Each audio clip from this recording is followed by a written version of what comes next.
Nous explorons aujourd'hui un scénario hypothétique aux répercussions profondes, celui d'une victoire russe en Ukraine. Cette analyse se veut une projection des conséquences potentielles sur l'échiquier mondial.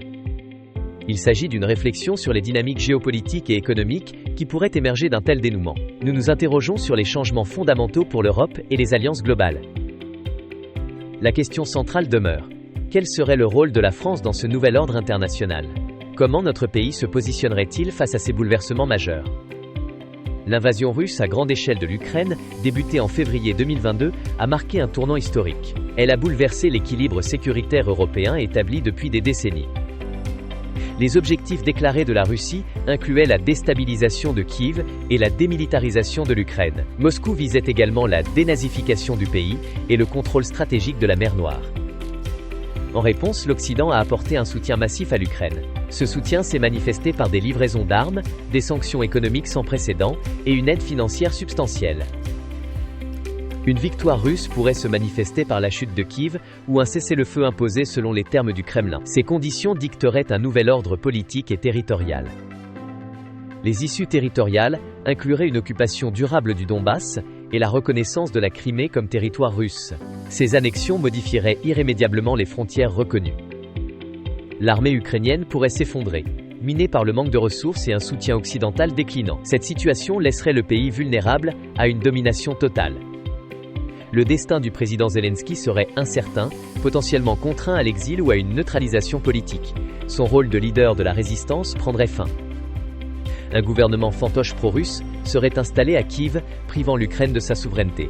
Ce régime servirait les intérêts de Moscou, consolidant son emprise sur le pays.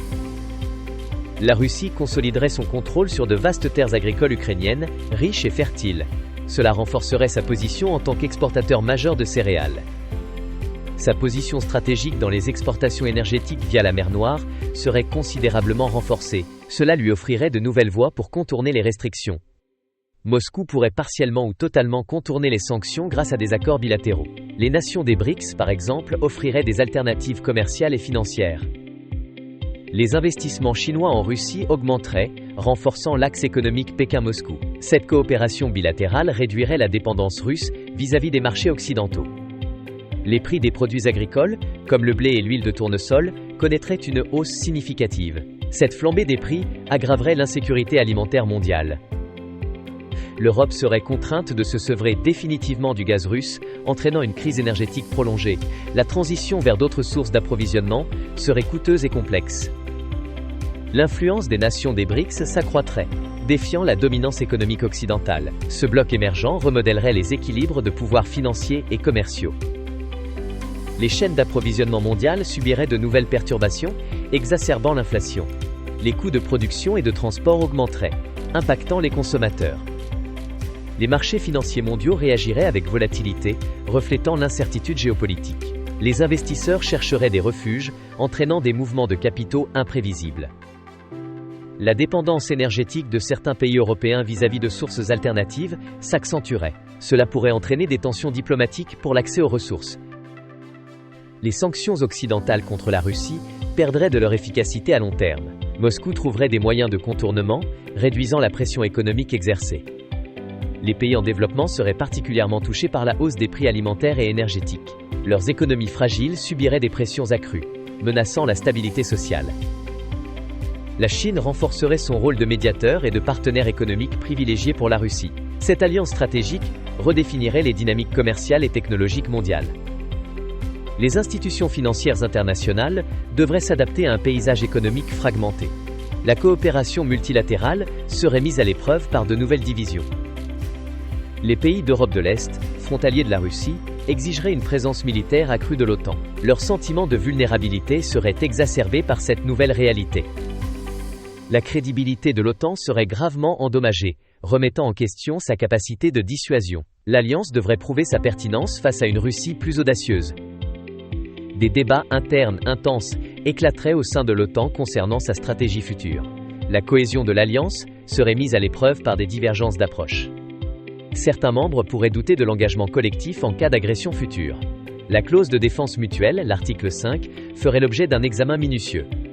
L'OTAN devrait réévaluer ses plans de défense et ses capacités de réponse rapide. Une adaptation structurelle et doctrinale serait indispensable pour faire face à la menace perçue. Les tensions avec la Chine pourraient s'intensifier, notamment concernant Taïwan. Pékin pourrait interpréter la victoire russe comme un précédent pour ses propres ambitions territoriales.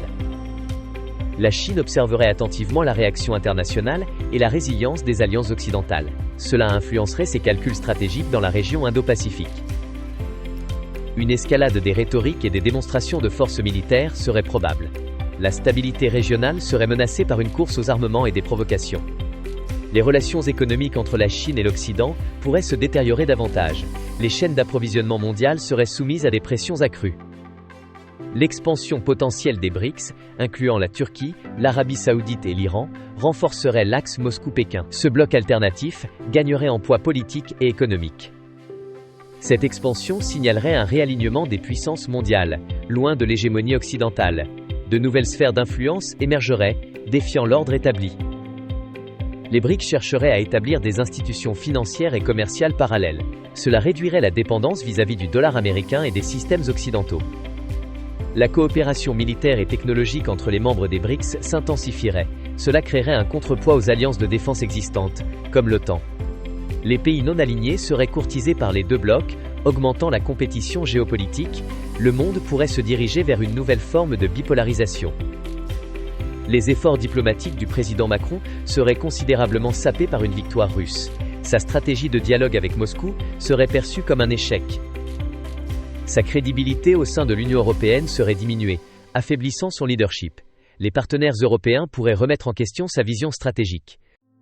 La France devrait redéfinir sa politique étrangère et de défense face à cette nouvelle donne.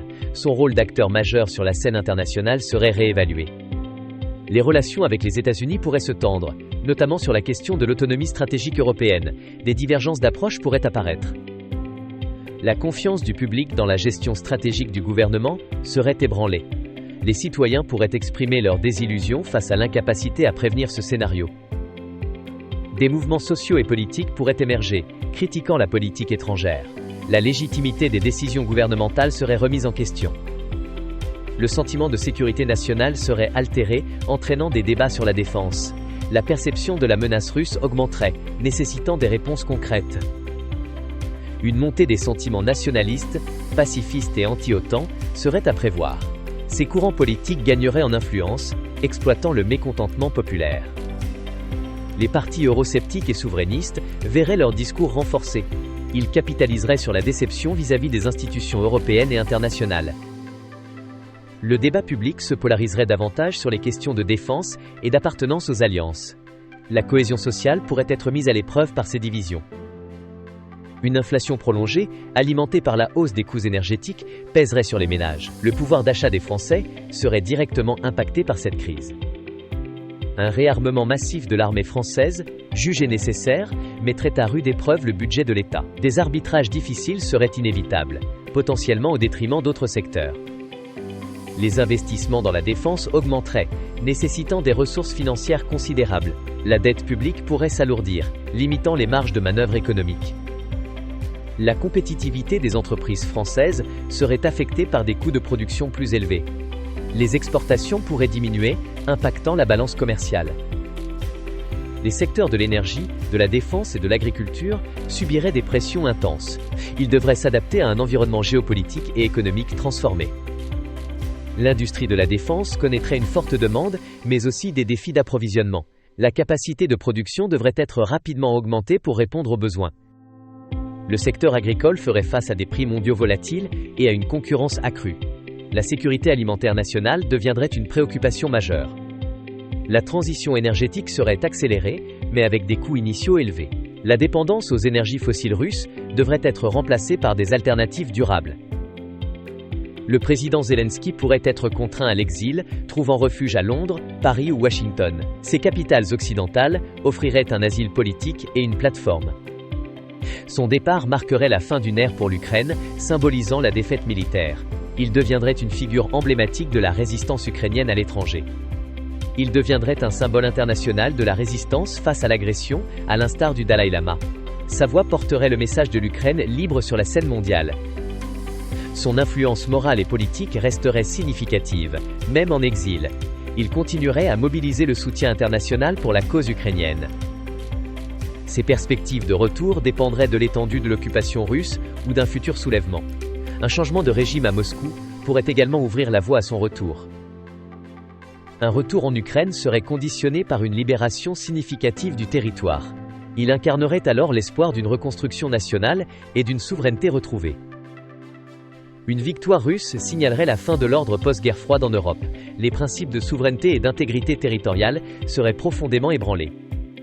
Cela créerait un dangereux précédent pour d'autres conflits gelés, comme Taïwan, l'Arménie ou le Kosovo. Des puissances révisionnistes pourraient être tentées d'agir. L'Union européenne serait contrainte à une réinvention profonde de sa défense, de son énergie et de sa diplomatie. Sa capacité à agir comme une puissance unie serait mise à l'épreuve. La France serait confrontée à un test majeur de sa capacité à exercer son influence sans le soutien prépondérant des États-Unis. Son autonomie stratégique serait plus que jamais essentielle.